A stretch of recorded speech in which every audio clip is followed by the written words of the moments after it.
네, 오늘 우리 신명기 5장 말씀을 통해서 하나님의 말씀을 함께 듣겠습니다. 우리가 이 올해 계속해서 이 십계명의 말씀들을 함께 나누고 있습니다. 우리가 이 십계명 말씀을 살펴봤을 때 십계명은 하나님이 세우시는 하나님 나라의 법으로 주신 계명인 것을 우리가 같이 나누었죠.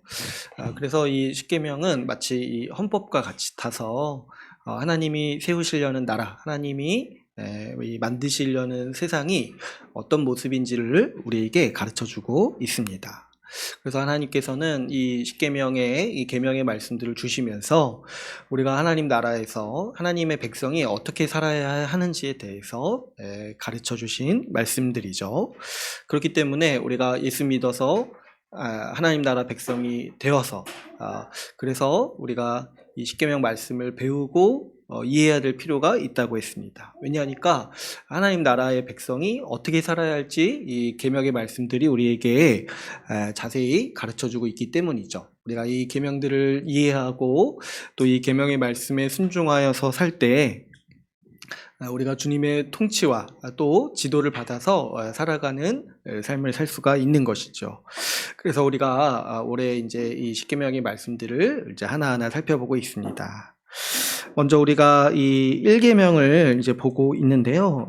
1계명은 여기 우리가 읽은 말씀 중에 7절 말씀이죠. 나 외에는 다른 신을 내게 두지 말라. 그리고 이제 2계명으로는 우상을 만들지 말라. 이렇게 이제 말씀을 주시고 계십니다.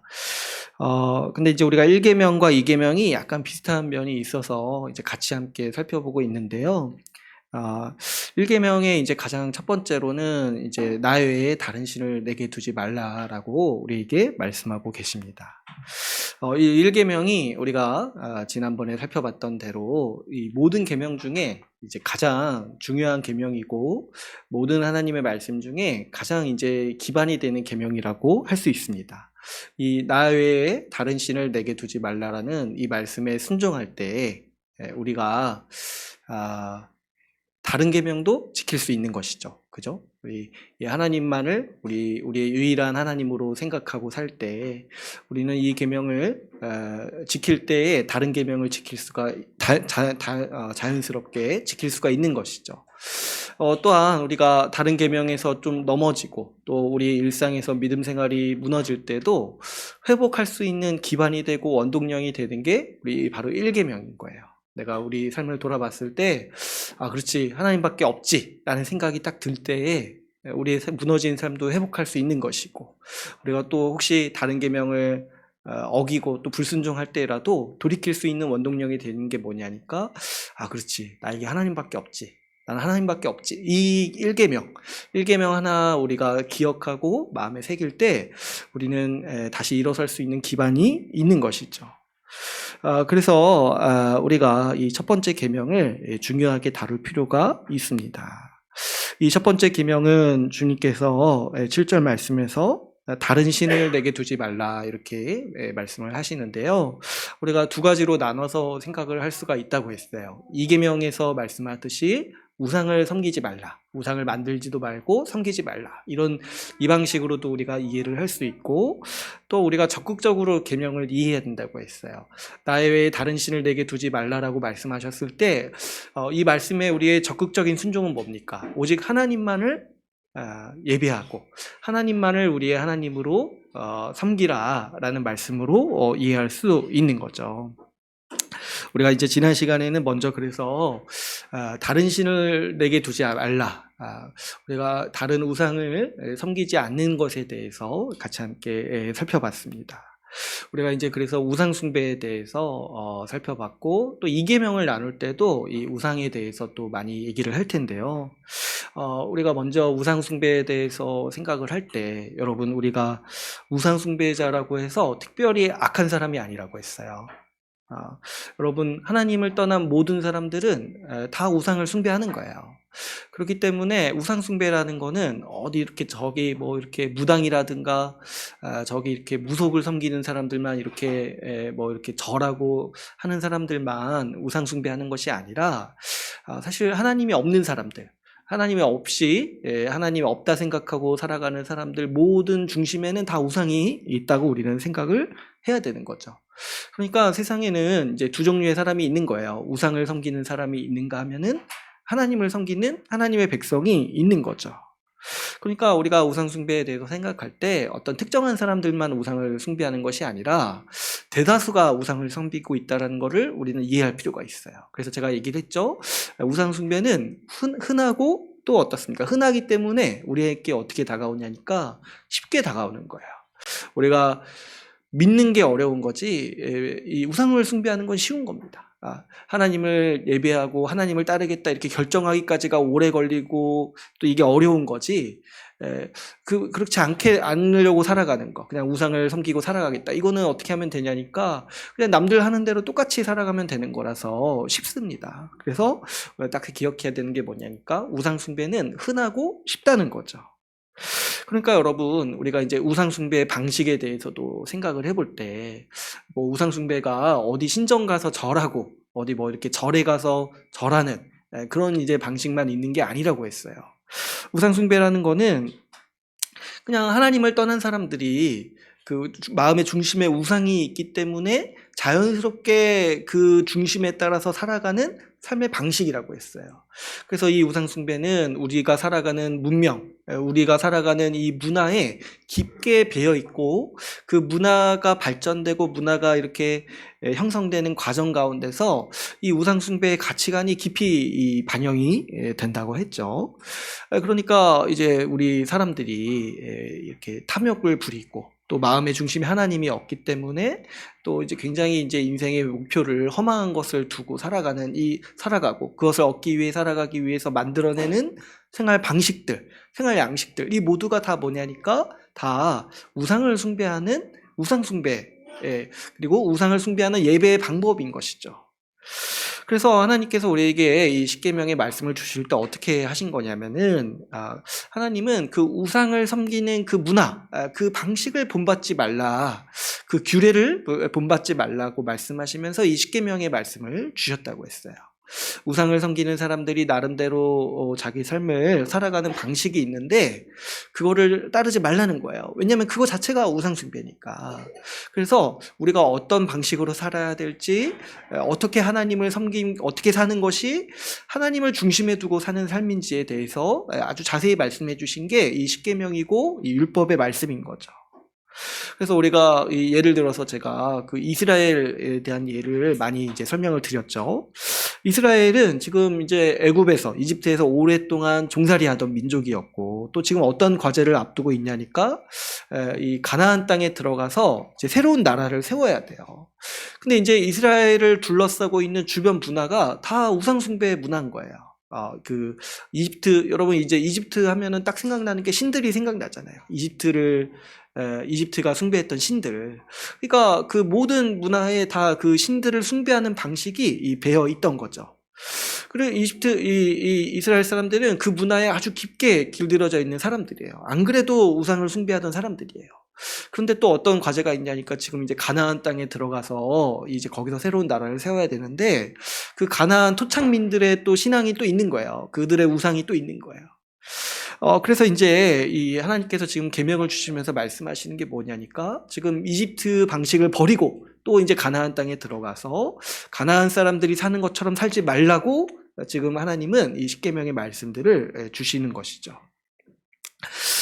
그래서 이 문제가 굉장히 중요한 문제라고 했습니다. 지금 이제 가나안 땅의 그 문화도 굉장히 타락한 문화고 또 이제 만만치 않은 우상들이 있다고 했죠. 어느 정도 이제 이 우상 숭배가 만연했냐니까 가나안 땅에는 인신 제사를 드리는 풍습이 있었다고 했어요.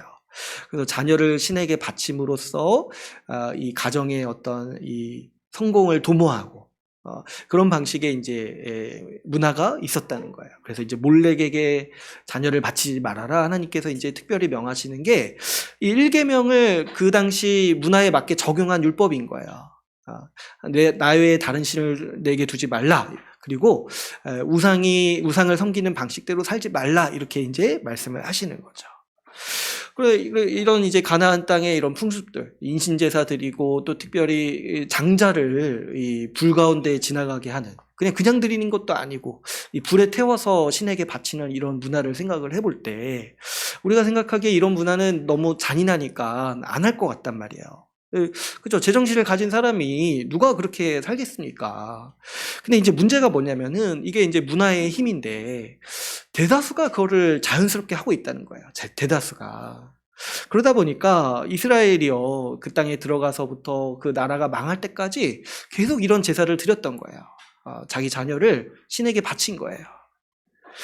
왜 그런 거냐니까 이게 이제 분별할 수 있는 힘이 굉장히 약해지는 거죠. 절대 다수가 이 일을 하고 있으니까 이게 악하다는 생각을 미처 하지 못하게 되는 거야. 그러니까 이게 이제 굉장히 우리가 살고 있는 문화를 분별하는 게 그래서 굉장히 힘든 일입니다. 여러분, 우리는 어떤 이제 본능이 있냐니까 다수가 하는 것에 대해서는 안전하다고 생각해요. 그죠? 절대 다수가 가는 길이 안전하다고 여기기도 하고 또 어떻게까지 생각을 하냐니까 옳다고 여겨요. 그리고 심지어 어떤 분들은 많은 사람들이 하는 것이 세련되다고 여겨요. 유행이니까 세련되고 우리가 본받아야 되는 어떤 모습이라고 이제 생각을 한다는 거예요. 그러니까 우리가 살고 있는 문화에는 그런 힘이 있어요. 그것이 다수가 하고 있다 보니까 그렇게 살지 않으면은 불안하고 그렇게 살 때 다른 사람이 하는 것처럼 똑같이 살 때 안정감을 누리는 거죠. 그렇기 때문에 이 우상 숭배에 기반한 문화 속에서 살고 있다 보면은 우리는 일상에서 어떤 일이 우상을 섬기는 일인지 하나님을 섬기는 일인지 분별하기가 그래서 굉장히 어려운 것이죠. 여러분, 우리도 마찬가지로 이 이스라엘 사람들과 마찬가지로 똑같이 우상 숭배자들이 절대 다수인 이 사회에서 살고 있습니다. 이런 상황에서 우리가 하나님의 말씀도 모르고 또 이 세상에 대한 분별도 하지 못한 채로 아무 생각 없이 살다가는 우리는 어떻게 살게 되냐니까 그냥 주변 사람들이 하는 것처럼 똑같이 살아가요. TV에서 사람들이 어떻게 사는지 보여주잖아요. 또 그거를 이렇게 이끌어 가잖아요. 그 문화를 선도하잖아요. 그래서 우리가 그걸 보면서 다른 사람 저렇게 사는구나. 그리고 또 자연스럽게 어떻게 생각을 하냐니까 나도 저렇게 살아야겠구나. 저렇게 안 살면은 내가 좀 너무 튀어 보이고 내가 좀 이상한 사람이구나. 이렇게 이제 사회화가 우리는 자연스럽게 되는 것이죠. 근데 이제 그러면서 우리 신자에게 가장 치명적인 건 뭐냐니까 그들이 살아가는 방식 중에는 우상 숭배가 깊게 배어 있는 그 가치관이 있어요. 근데 우리가 그들을 따라하다가 보니까 어떤 이제 치명적인 일이 일어나냐니까 우리도 은연중에 우리도 모르는 사이에 우상을 숭배하면서 살아가게 되는 거죠. 여러분, 우리가 그래서 한국이라는 사회를 좀 객관적으로 분별할 필요가 있어요. 여러분, 한국 사람들을 보면은 사실 얼마나 탐욕스럽습니까? 얼마나 탐욕스럽고 또 얼마나 이기적입니까? 얼마나 돈을 그렇게 숭배하고 있습니까? 그래서 이런 사람들의 이 생활 방식, 그들의 중심에는 돈이 있고 그들의 그 신은 이 돈인 거예요. 근데 이제 그런 사람들이 살아가는 방식을 똑같이 따라가다 보면은 어느새 우리도 똑같이 그들과 똑같이 그 우상 위에 자신의 삶을 세우게 되는 아주 치명적인 실수를 범하게 되는 것이죠. 이런 상황에서 교회가 항상 받는 미혹이 뭐냐니까 하나님과 우상을 동시에 섬기라는 미혹을 받는 거예요. 사탄도 교회를 그렇게 미혹한다고 했죠. 하나님을 떠나라고 얘기하지 않아요. 사탄은 어떻게 얘기를 하냐니까 하나님과 우상을 동시에 섬길 수 있다라고 우리를 계속해서 속이고 이 작업을 아주 오랫동안 합니다. 오랫동안. 어렸을 때부터 그렇게 살아가는 사람들을 보게 하는 거예요. 저 사람 봐라, 믿는다 하면서도 대충 살지 않냐. 그게 뭐가 문제가 있어. 이런 식의 조기 교육이라고 해야 되나요? 어렸을 때부터 아주 신앙의 초기 때부터 이런 식의 이제 구분을 만들어내는 거예요. 그래가지고 뭐 제가 이제 언제 말씀드린 적 있죠. 어떤 사람은 열심히 믿고 어떤 사람은 대충 믿는 사람이 있다. 이거 제가 그 사탄의 계략이라고 했어요. 그런 게 어디 있습니까? 믿는 사람 믿는 거면은 그냥 다 같이 열심히 믿는 거지. 누구는 끝까지 열심히 믿고 누구는 끝까지 대충 믿고 그렇게 살다가 죽냐는 거예요. 그런 게 어디 있겠습니까? 그런 거는 다 사탄이 만들어내는 계략인 거예요. 이게 뭐냐니까 바꿔 말하면 하나님과 우상을 동시에 섬길 수 있다라고 사탄이 계속해서 속삭이는 거예요. 우리 상황을 보면은 우리가 얼마나 이런 미혹에 시달리면서 사는지 모르겠어요. 주일에는 교회 가고 뭐 평일에는 절 가고 이런 식의 삶을 얘기하는 게 아니에요. 여러분, 그런 사람이 어디 있습니까? 이런 걸 말하는 게 아니라 주일에는 교회를 나와도 평일에 하나님의 법을 따라 살지 않는 사람들이 많다는 거예요. 주일에 교회에 나가서 종교 생활하고 신앙 생활한다 하지만은 일상의 삶에서, 평일의 삶에서 하나님의 법을 따르지 않고 우상을 섬기는 방식대로 살아가는 사람들이 많다는 거죠. 이스라엘 사람들이 이런 방식으로 살아갔다고 했어요. 하나님께 제사도 열심히 드렸지만은 농사는 어떻게 한다고요? 농사는 바알 스타일로 하고 또 이 자녀 교육은 뭐 몰렉 스타일로 하고 이렇게 그 당시 가나안 사람들이 살아갔던 방식을 똑같이 본받으면서 그러면서 하나님과 우상을 동시에 섬기려고 하는 이런 이제 삶을 살았다는 거죠. 이런 삶은 제가 앞에서도 말씀드렸지만 쉬워요. 왜 그러냐니까 대다수가 이렇게 살아가거든요. 쉬우니까 많은 사람들이 이렇게 삽니다. 얼마나 편리합니까? 내가 원하는 대로 내 기준에 맞춰서 하나님을 섬길 수 있다고 말하는 게 이렇게 살아가는 게 얼마나 편합니까? 예배는 하나님이 원하시는 방식대로 드린다 할지라도 일상에서 삶은 저 우상이 요구하는 방식대로 사는 거예요. 그게 편하니까. 그래서 오늘날 많은 사람들이 하나님과 우상을 동시에 섬긴다라고 우리는 볼 수 있습니다.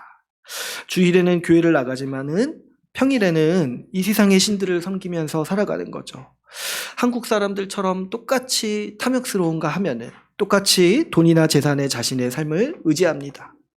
그리고 똑같이 돈과 재산을 얻기 위해 맹렬히 살아가는 사람들, 이런 사람들이 교회 밖에만 있는 게 아니라 교회 안에도 있는 현실을 우리가 보게 되는 거죠. 교회 다니는 사람들이나 다니지 않는 사람이나 인생의 목표가 똑같은 걸 보게 되는 거예요. 다 똑같아요. 다 똑같이 그냥 자기 집 넓히고 좀 자기 집 갖고 좀 화장실 개수 많아지고 이런 삶을 원하는 거예요. 돈이 많아서 풍족한 삶을 누리기를 원하거나 아니면은 그렇게 이제 성공하지 않더라도 좀 안정된 삶이 그냥 그게 목표인 거예요.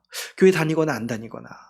그래서 그게 인생의 목표가 되어가지고 그걸 위해서 맹렬히 자신의 인생을 투자하면서 살아가는 사람들이 사실은 교회 밖에도 있지만은 우리는 교회 안에도 있는 현실을 우리가 보게 됩니다.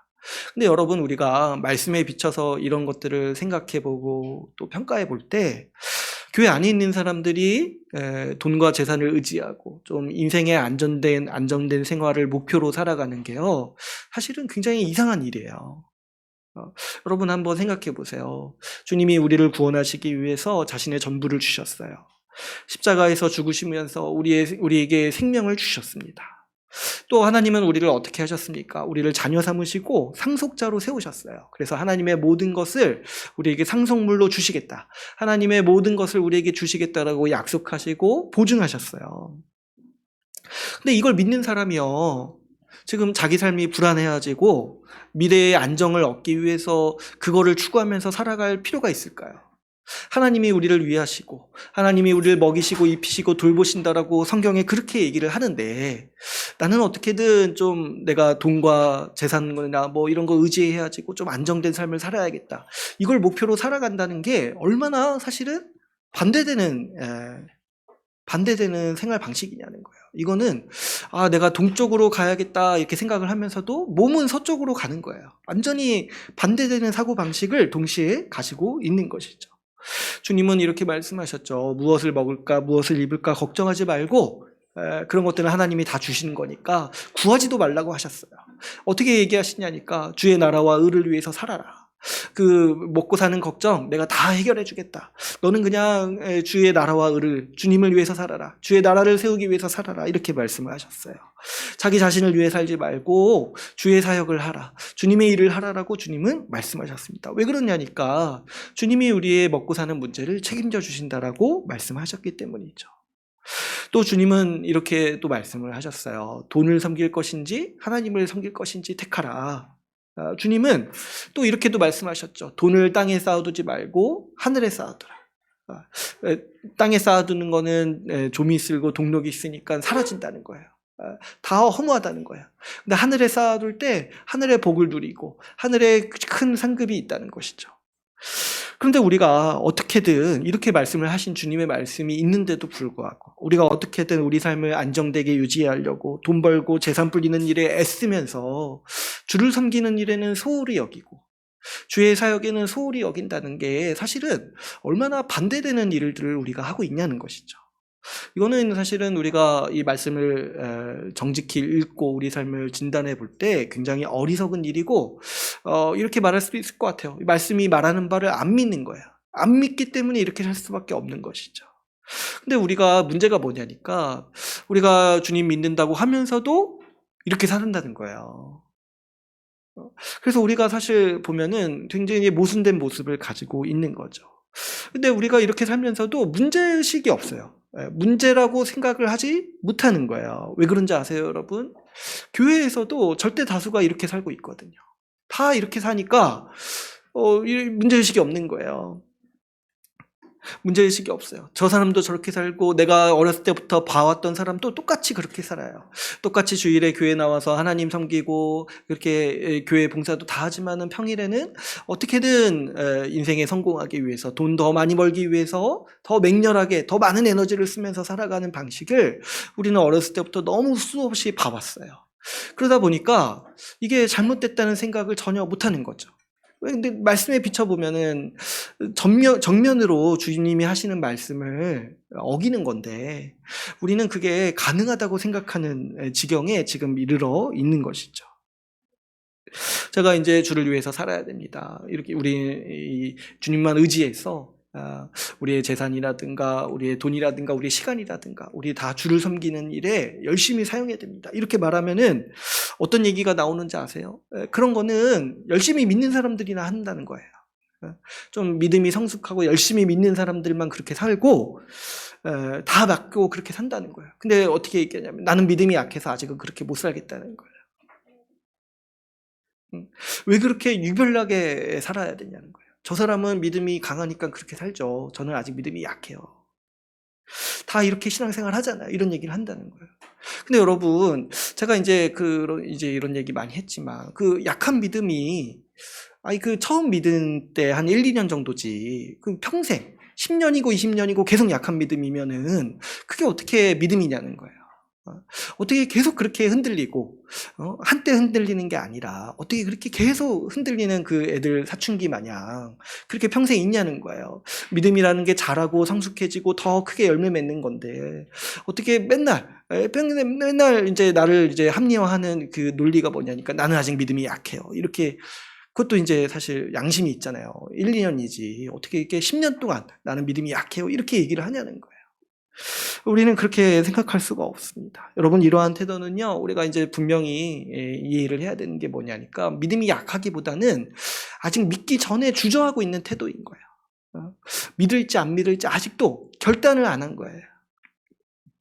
이렇게도 얘기할 수 있을 것 같아요. 이게 하나님과 우상을 어떻게든 동시에 섬기고 싶어가지고, 지금 이제 계속 잔머리를 굴리고 있는 거예요. 어떻게든 동시에 이렇게 딱 살고 싶은 거예요. 동시에. 우상도 적당히 섬기고 하나님도 적당히 섬기고. 그래서 제가 예전에 이거 외줄타기라고도 얘기를 했잖아요. 외줄타기. 어떻게든 이 균형을 내가 잘 잡을 수 있다. 2000년 동안 2000년 넘게 아무도 그걸 못했는데 나는 내가 동시에 섬길 수 있다라고 생각을 하는 거죠. 그래서 이렇게 이제 이런 신앙생활의 방식이 너무 보편화되고 너무 이렇게 많은 사람들이 이렇게 살아가다 보니까 우리는 이것이 잘못됐다는 생각을 잘 못하게 되는 거죠. 그래서 오늘날 같은 이 교회 환경에서 어떤 사람은 그냥 평생 동안 이렇게 잔머리 굴리다가 끝나는 거예요. 인생이. 하나님을 섬길지 우상을 섬길지 죽을 때까지 결정을 못 해가지고. 죽을 때까지 자기 인생을 어디 한 곳에 두지 못해가지고 동시에 어떻게든 해보려고 하다가 그냥 끝나는 것이죠. 한 번도 주님을 신뢰해서 자기 자신을 온전히 들여본 적이 없는 경험이 많이 있는 거예요. 근데 여러분, 주님은요, 이러한 삶이 우상숭배라고 분명히 말씀하셨어요. 주님은 속지 않으세요. 여러분, 우리가 자기 자신은 속일 수 있고 다른 사람도 속일 수 있어요. 그런데요, 우리 주님은 속지 않으세요. 이거를 우리가 이제 정확히 진단하고 돌아봐야 됩니다. 내가 잔머리를 열심히 굴려가지고 어떻게든 속으로는 우상을 섬기는데 겉으로는 하나님을 섬기는 것처럼 나도 속일 수 있죠. 그러나 여러분, 우리가 주님 앞에 무릎 꿇을 때가 있습니다. 주님을 속일 수가 없어요. 우리가 믿음으로 사는 삶, 전적으로 하나님을 의지하고 전적으로 주의 말씀에 순종하여 삶을 어려워하는 이유는 항상 뭐냐니까, 항상 이 1계명에서 걸리는 거예요. 나 외에 다른 신을 두지 말라, 이렇게 말씀하신 그 말씀을 순종하지 못하는 거예요. 그래가지고 어떻게든 좀 다른 신도 어떻게든 따르고 싶은, 이 세상의 신도 어떻게든 마음에 두고 살아가고 싶은 그런 이제 이 계략을 우리가 많이 하게 되는 것이죠. 그렇기 때문에 여러분, 우리가 이 우상숭배에 대해서 많이 경계를 해야 돼요. 어떤 분들은 아예 처음부터 결단을 해야 되는 분들도 있을 수 있어요. 내가 한 번도 주님께 내 인생을 의탁해 본 적이 없어요. 주님을 그냥 주님 주시는 은혜에 힘입어서 내가 여기에 내 인생 전부를 걸겠다, 이렇게 생각을 해본 적이 없는 거예요. 여러분, 우리 주님께서요, 주님을 믿고 사는 사람이 어떤 태도로 살아가는지 그 비유로 말씀하신 것 중에 그 밭에 감추인 보화를 사는 사람의 비유로 말씀하신 게 있어요. 그 사람이 어떻게 됐습니까?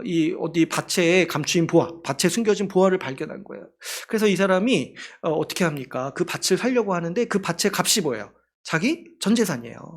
자기 전부를 바쳐야지 그 밭을 살 수 있어요. 근데 이 사람이 그래도 손해본다는 생각을 하나도 안 해요. 왜냐하면 그 안에 보화가 있다는 걸 이 사람이 알기 때문에 돌아가서 자기 전 재산을 팔아가지고 기쁜 마음으로 그 밭을 사죠. 그게 자신한테 이익이 되고 더 큰 기쁨이라는 걸 알기 때문에 그렇게 산다는 거예요. 예수 믿는 사람은 다 이와 같습니다. 예수 십자가 복음에 그 보화, 우리를 하나님의 자녀로 받아주시고 우리를 상속자로 삼으신 그 주님이 주시는 그 복이 얼마나 큰지를 알기 때문에 자기 전부를 그 복음에 뛰어드는 거예요. 이게 우리의 신자의 모습인 거죠. 그래서 우리는 이렇게 살아야 되는 거예요. 이렇게 살아야 되는 것이고, 우리 마음에 어떤 우상이 들어와서 우리 마음이 나뉘지 않도록 우리 자신을 부단히 살피고, 또 특별히 우리가 살고 있는 문화라든가 우리가 살고 있는 환경이 우상숭배하는 문화라는 것을 잘 알아서 분별하고, 우리가 다른 사람이 사는 것처럼 똑같이 살지 않고 말씀에 의존해서 말씀으로 이 세상을 분별해서 살아갈 수 있도록 힘써야 하는 것이죠. 그래서 우리는 우상에게서 떠나야 되고, 우상에게서 마음이 나뉘어지는 것도 경계해야 돼요. 처음에는 주님이 기뻐서 신앙생활 시작했다가 중간에 이 1계명에서 흔들려가지고 마음속에 어느샌가 우상이 스며드는 거예요.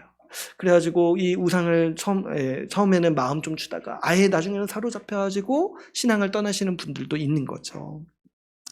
그래서 여러분, 우리는 우상을 떠나야 됩니다. 그런데 이제 우리가 1계명을 살펴볼 때 이것은 우상을 떠날 뿐만 아니라 또 적극적으로 어떻게 해야 된다고 했어요. 우리 마음의 중심에 하나님만을 두어라라고 말씀하시는 이 계명이라고 했습니다. 그러니까 우리는 이 우상을 떠날 뿐만 아니라 하나님만을 우리 중심에 둬야 돼요. 그래서 1계명이 사실상 두 가지로 구성되어 있다고 했죠. 우상을 마음에 두지 말고 하나님만을 사랑해야 된다는 거예요. 하나님만을 우리 섬기고 유일한 하나님으로 섬겨야 된다는 거예요. 이것이 서로 연결됩니다. 여러분, 우리가 우상을 분별하고 우상에게 떠나기 위해서 항상 또 큰 원동력이 되는 게 뭐냐면은 하나님 한 분만 사랑하려는 그 태도, 그 믿음이 우리가 우상을 또 분별하고 또 우상을 저버릴 수 있는 용기도 줍니다. 내가 하나님 한 분만 사랑한다는 것을 우리 마음에 다시 새기고 우리가 기억할 때 우상의 미혹을 또 대처할 수 있는 것이죠. 제가 이제 가끔 얘기를 하지만은 여러분, 무엇을 하지 말라는 거는 대안이 될 수가 없어요. 단순히 우상을 섬기지 말라 이것만으로는 부족해요. 왜 그러냐니까 우상이 떠난 빈 공간을 또 다른 우상이 노리는 거예요. 내가 이 우상을 미혹을 떨쳐냈다 하더라도 다른 우상이 여기 또 중심을 차지하려고 온다는 거예요. 그러니까 우리는 우상을 분별하고 우상을 떠날 뿐만 아니라 어떻게도 해야 되는 거예요. 하나님을 사랑해야 돼요. 하나님만을 사랑하는 사람이 되도록 힘써야 되는 것이죠. 우리가 하나님만을 사랑하고 유일한 하나님으로 예배하다 보면은 우상을 떠나는 일은요, 자연스럽게 따라오는 일이기도 한 것이죠. 그래서 오늘 1계명을 다른 방식으로 또 아주 적극적인 표현으로 말씀하시는 구절이 있다고 했어요. 우리 신명기 6장 4절에서 5절 말씀을 같이 한번 보겠습니다.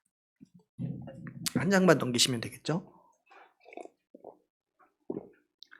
네, 신명기 6장 4절에서 5절 말씀을 같이 함께 한번 읽어보겠습니다. 시작. 이스라엘아 들으라. 우리 하나님 여호와는 오직 유일한 여호와이시니 너는 마음을 다하고 뜻을 다하여 내 하나님 여호와를 사랑하라. 네, 5절까지만 읽을게요. 지금 이제 이 1계명을 나 외에 다른 신을 내게 두지 말라라는 이 말씀이 1계명을 지금 이제 더 적극적으로 표현하시는 말씀이 이 신명기 6장 4절에서 5절 말씀.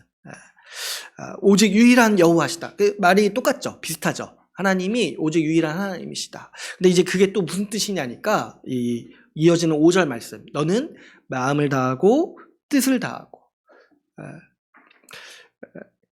내 하나님 여호와를 사랑하라.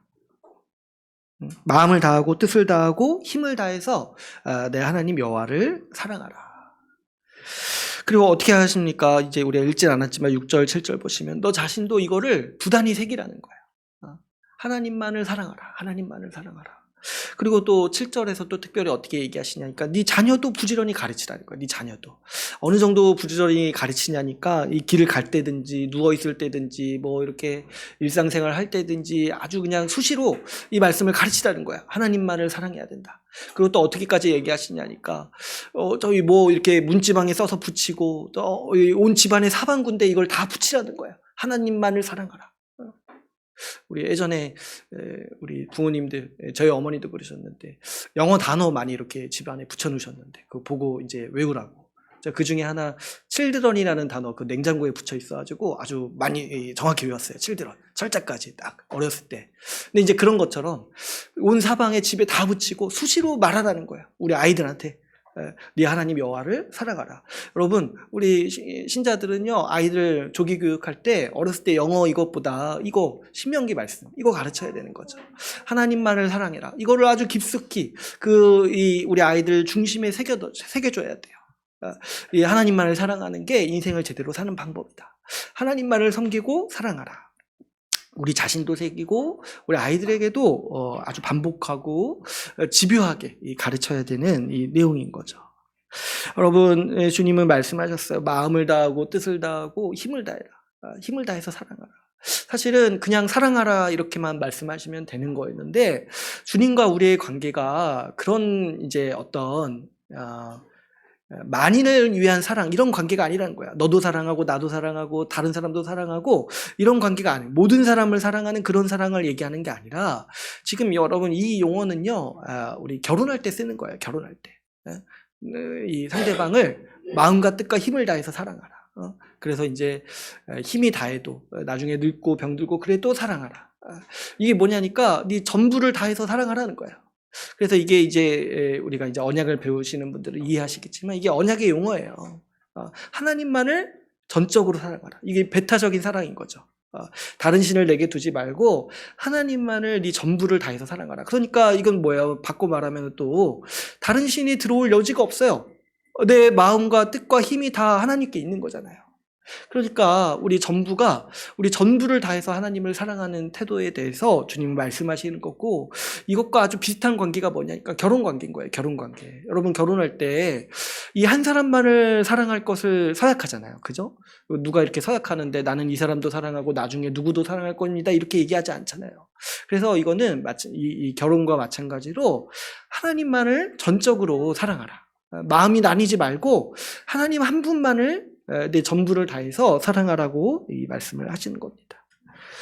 그래서 우리는 전인을 다해서 우리 마음과 뜻과 힘을 다해서 하나님을 사랑해야 돼요.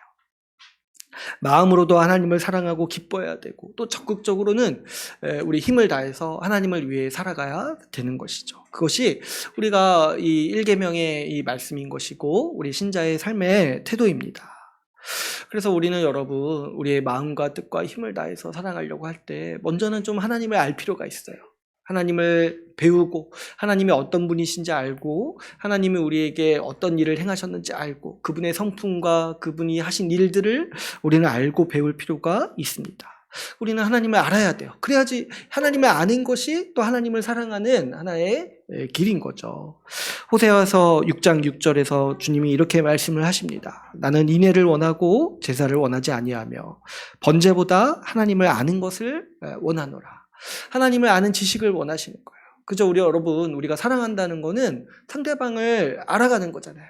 상대방이 향한 지식을 알아가는 거잖아요. 하나님도 우리를 그렇게 하기를 원하세요. 그래서 우리가 말씀을 배우고 또 반복해서 보고 다시 새기는 이유가 뭐냐니까 하나님의 뜻을 알고 하나님을 알기 위해서 그분의 영광을 알고 그분의 아름다움을 알고 그분의 영광을 보고 즐거워하기 위해서 우리는 말씀을 배우고 마음에 새기면서 살아가는 거죠.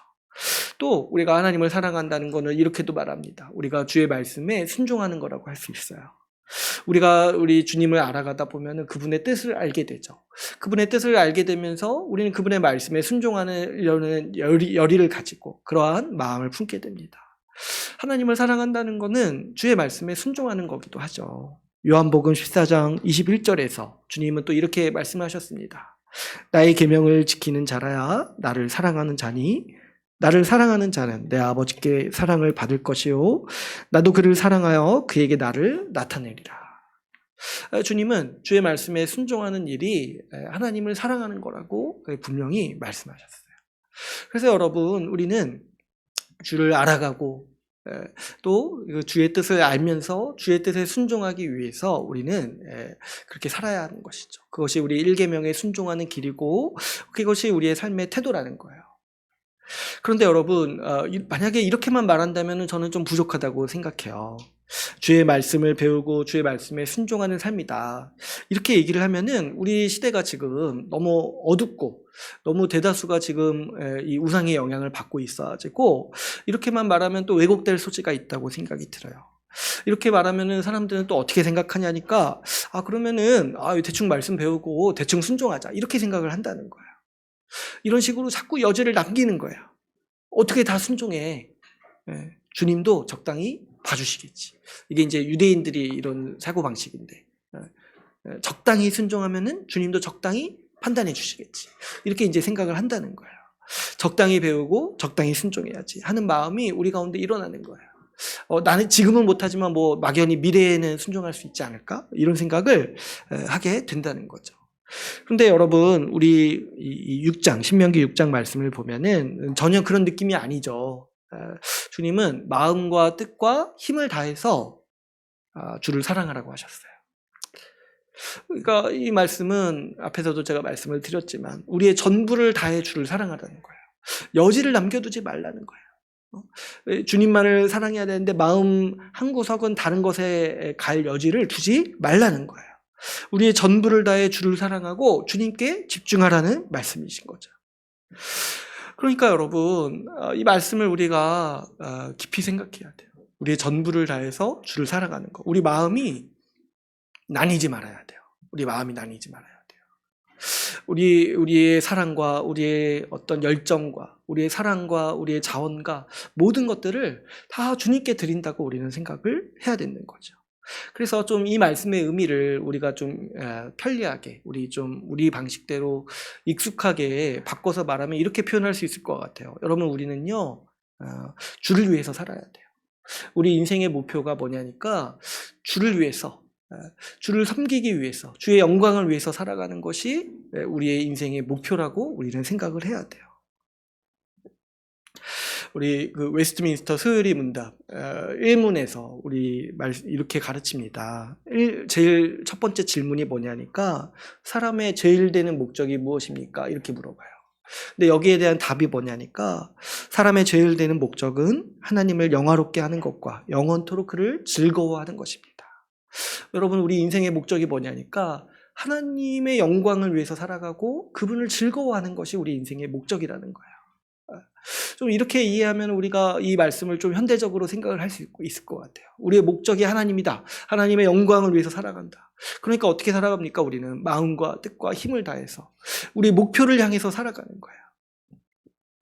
우리 신자는요, 주의 영광을 위해서 살아야 됩니다. 하나님께서 영광 받으시는 일이 우리 인생의 목표인 거예요. 그래서 우리 신자의 제일 의무가 뭐냐니까 예배인 거죠, 예배. 예배 자체가 우리의 목표인 거예요. 그리고 예배뿐만 아니라 하나님께서 영광 받으시기 위해서 주의 사역도 하고 복음도 전하는 거예요. 그래서 여러분, 우리가 왜 사냐 이렇게 생각을 할 때, 우리 자신의 인생을 좀 판단하고 앞으로의 계획을 세울 때 왜 사냐 이런 생각을 할 때 우리는 바로 여기로 돌아와야 돼요. 우리는 주님을 위해서 산다는 거예요. 주의 영광을 위해서 산다는 거예요. 내 마음과 뜻과 힘을 다해서 주를 사랑하기 위해서 산다는 거죠. 우리 아이들에게도 너희들이 왜 살아야 되는지 묻거든 너희는 주를 위해서 살아야 된다. 주를 위해서 사는 인생이 되어야 된다라고 우리는 가르칠 수 있어야 하는 것이죠. 여러분, 이러한 태도는 복음을 믿는 신자의 아주 자연스러운 자세입니다. 주님이 우리 삶을 복되게 하셨어요. 우리 죄의 형벌에서 구해 주셨을 뿐만 아니라 하나님의 자녀요 상속자로 삼으셔서 주의 모든 것을 상속으로 받는 영광스러운 지위를 누리도록 우리를 만드셨습니다. 우리는 그런 주님이 너무 감사하고, 그런 주님이 복되다고 여겨서, 그런 주님을 예배하고 찬양하고, 그런 주님께 영광 돌리는 것을 우리의 사명으로 삼고 우리의 목표로 삼는 것이죠. 또 이렇게 좋은 주님이 영광 받으시기 위해서 우리는 또 이 주님을 전하고, 또 사람들이 이 주님을 제대로 예배할 수 있도록 섬기는 일들을 우리는 하는 거예요.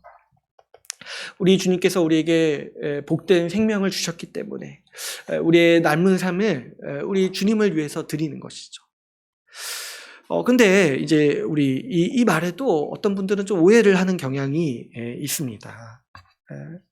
주님을 위해서 살아야 된다. 주의 영광을 위해서 살아야 된다. 이렇게 얘기를 하면은 어떤 분들은 이렇게 생각을 해요. 그러면은 모두가 사역자가 되어야 됩니까? 이런 생각을 하는 거예요. 제가 이제 어렸을 때 그런 식의 분위기가 많이 있었어요.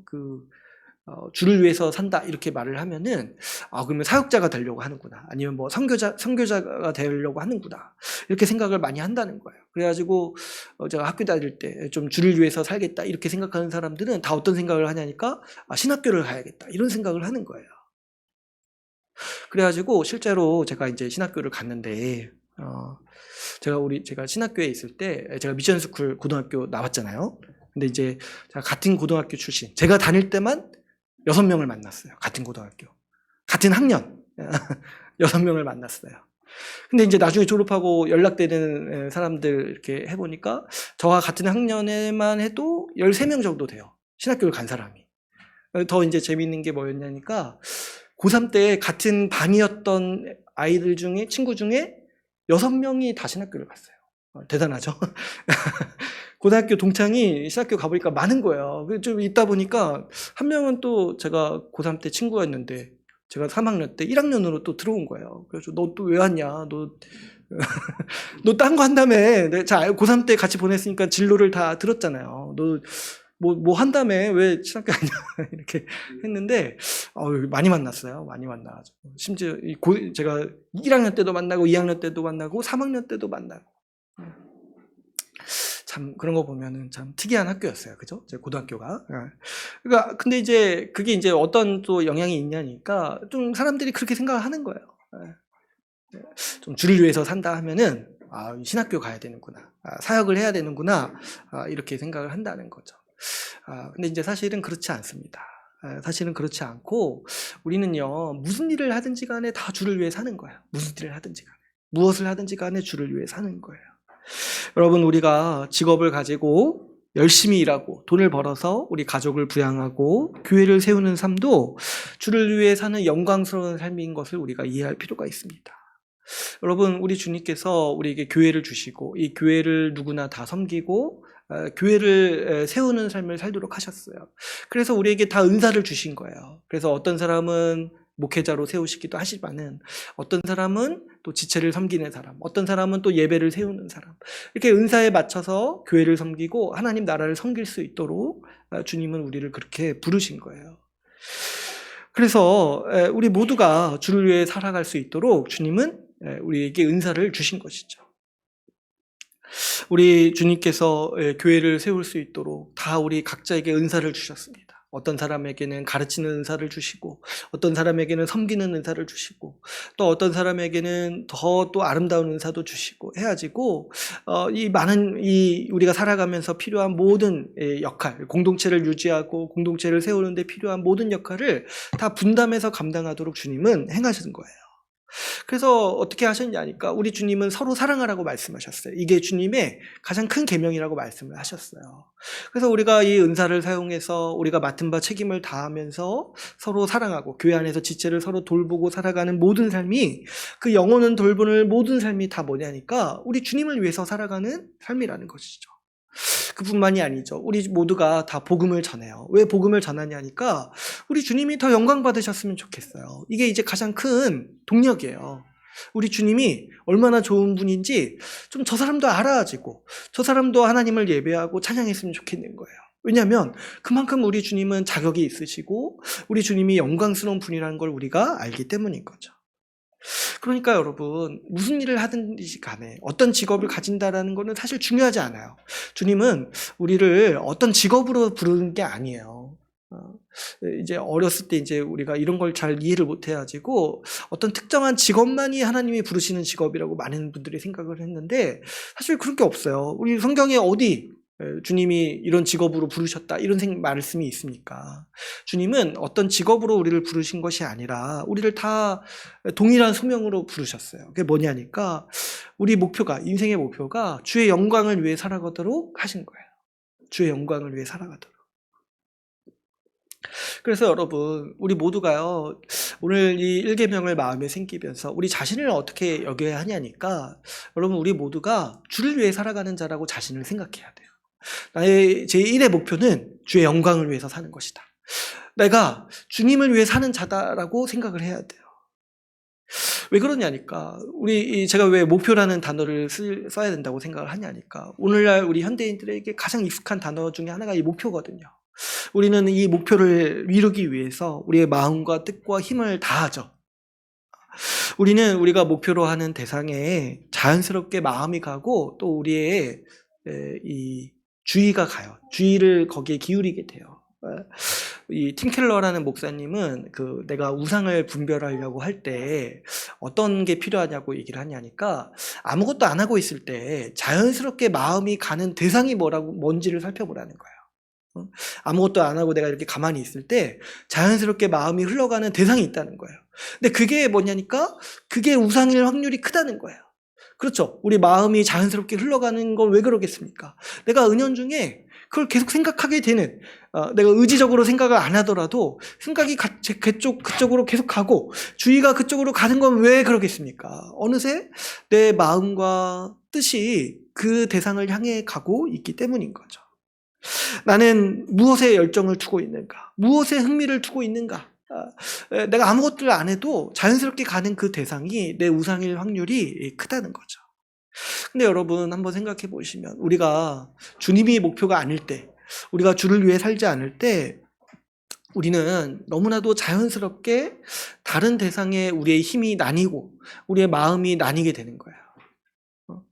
우리가 안 그렇겠습니까? 우리 목표가 다른 것에 둘 때 우리는 거기에 마음이 가고 우리 거기에 신경이 가고 우리가 거기에 주의를 기울이게 되고 어느새 마음과 뜻과 힘을 그 대상, 하나님이 아닌 다른 대상을 두고 살아가게 되는 것이죠. 인생의 성공이, 인생의 목표인 사람은 마음과 뜻과 힘을 다해 어떤 돈이라든지 성공이라든지 이런 것들을 섬기기 마련입니다. 그런데요, 요즘 사람들은 또 어떤 또 특성이 있냐니까 요즘 뭐 이렇게 젊은 분들이나 뭐 요즘의 이 현대인들은 성공을 목표로 삼지 않는다고 얘기를 해요. 뭐냐니까 성공은 너무 거리가 먼 거예요. 거리가 멀어가지고 어떤 생각을 하냐니까 그냥 좀 이렇게 안정된 삶 자체가 목표가 되는 거예요.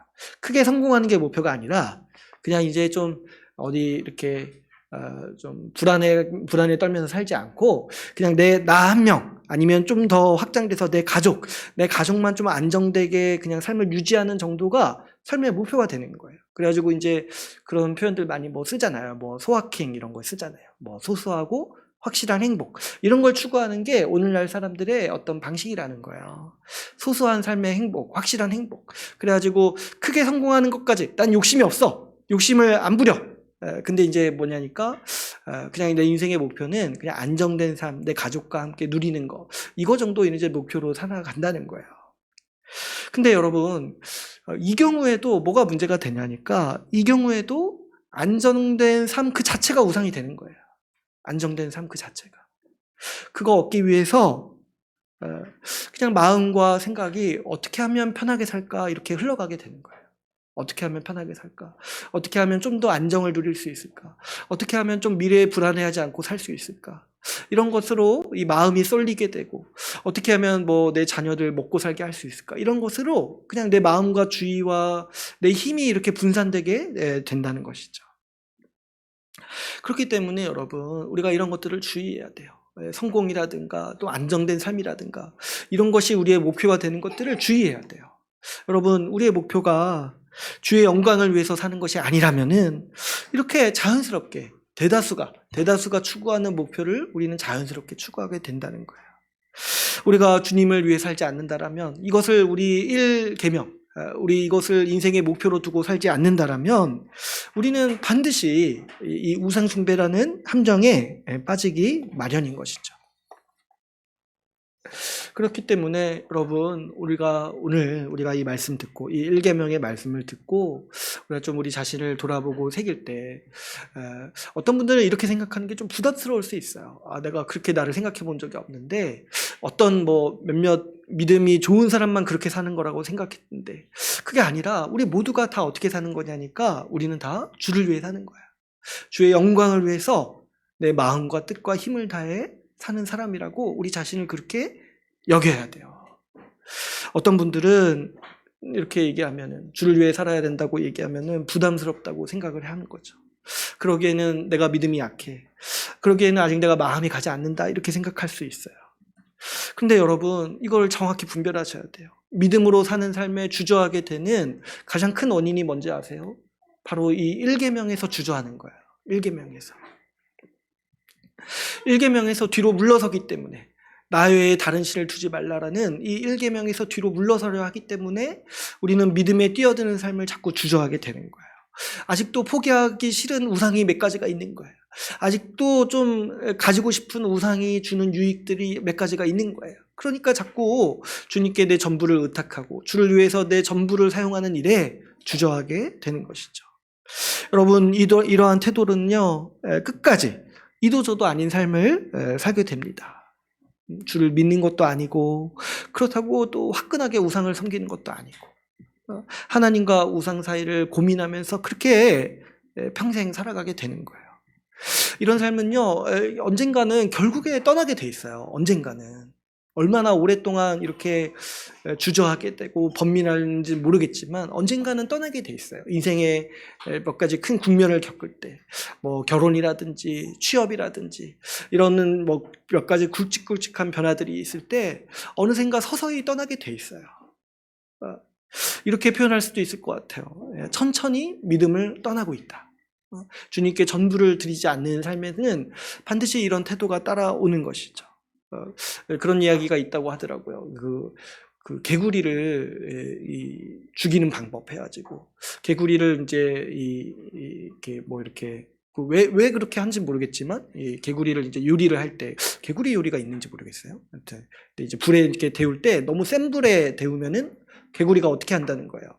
펄쩍 뛰어가지고 프라이팬 밖으로 벗어난다는 거예요. 근데 이제 개구리를 익히는 가장 효과적인 방법은 서서히 작은 불로 익히는 거라는 거예요. 작은 불로. 그러면 이제 개구리가 이제 몸이 따뜻해지네 하면서 어느새 다 익어간다는 거죠. 마찬가지로 여러분, 우리가 1계명 앞에 두고 이렇게 주저하는 삶은요, 서서히 믿음을 떠나고 있는 거예요. 그래서 어느샌가 내가 인식하게 될 거예요. 내가 안 믿고 있구나. 불현듯 인식하게 될 거예요.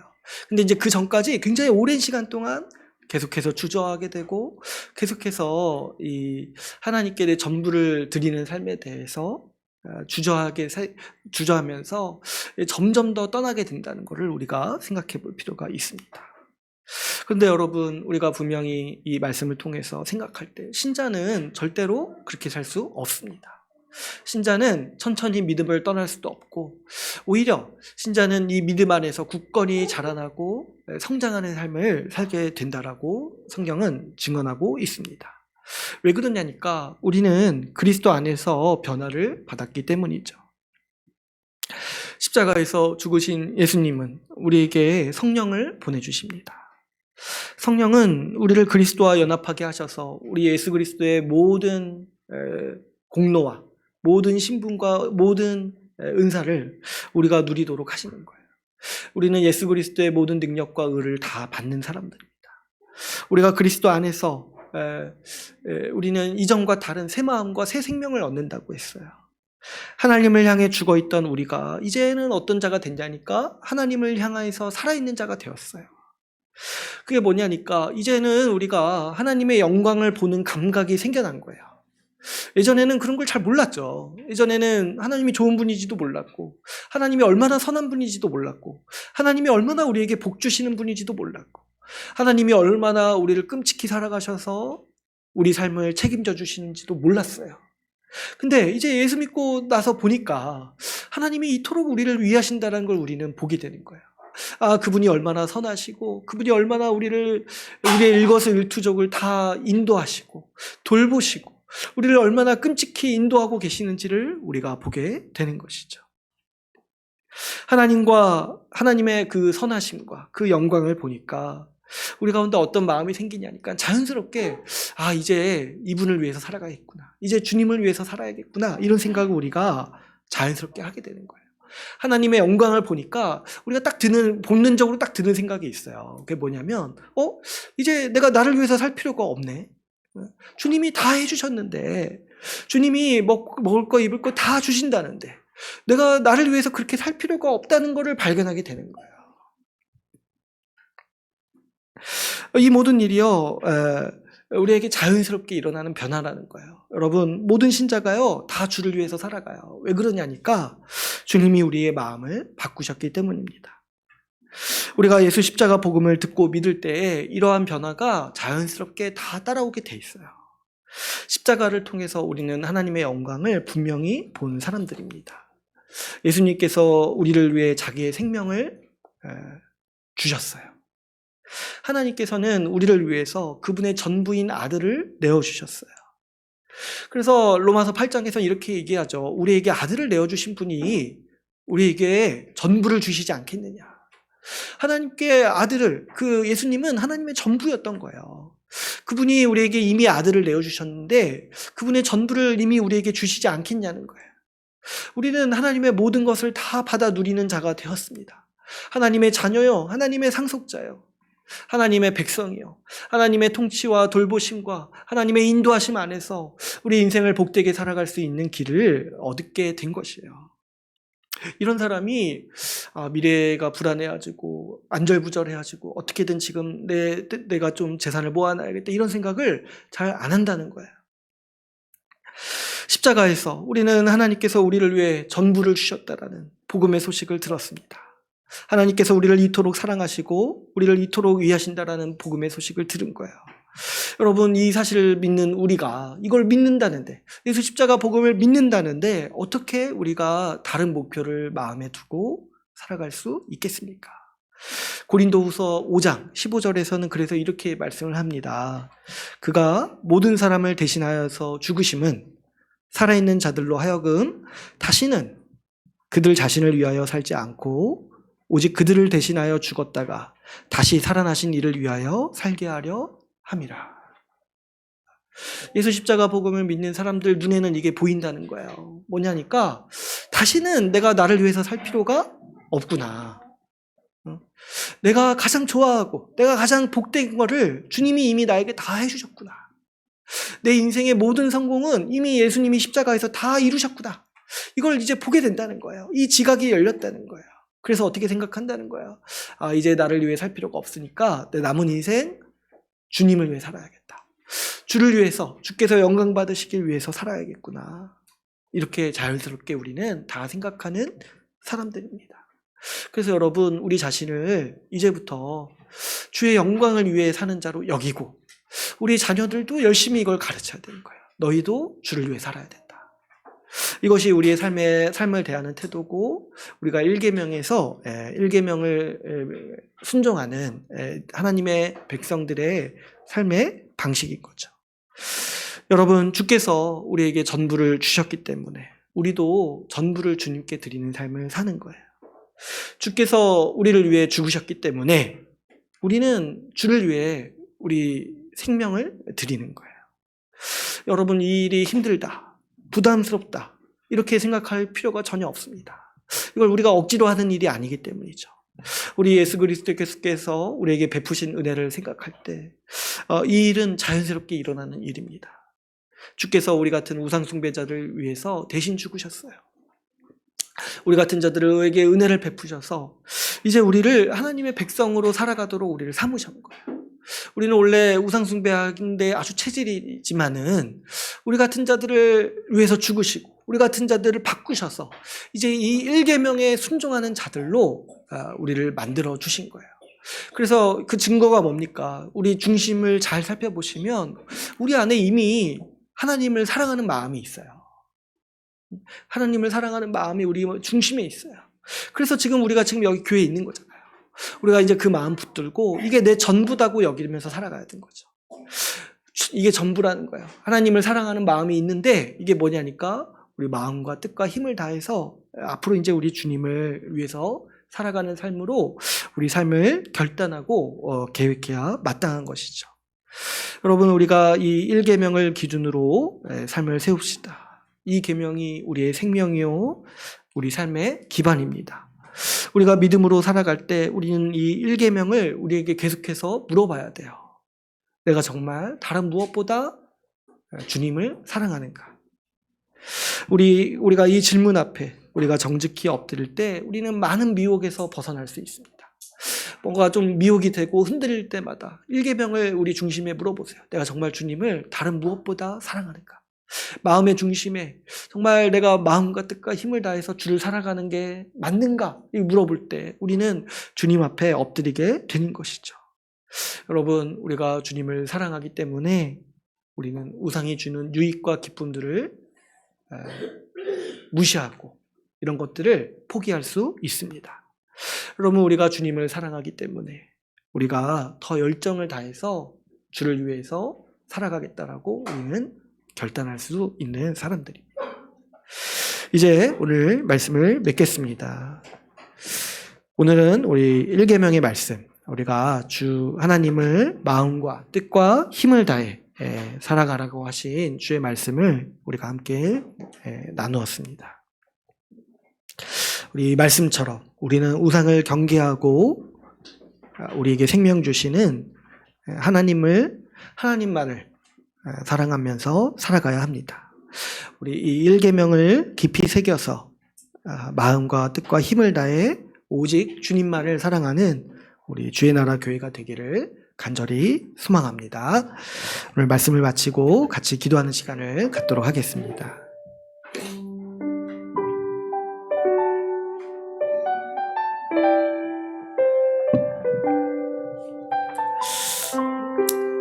우리 이 시간 들은 말씀 붙잡고 같이 함께 기도합시다.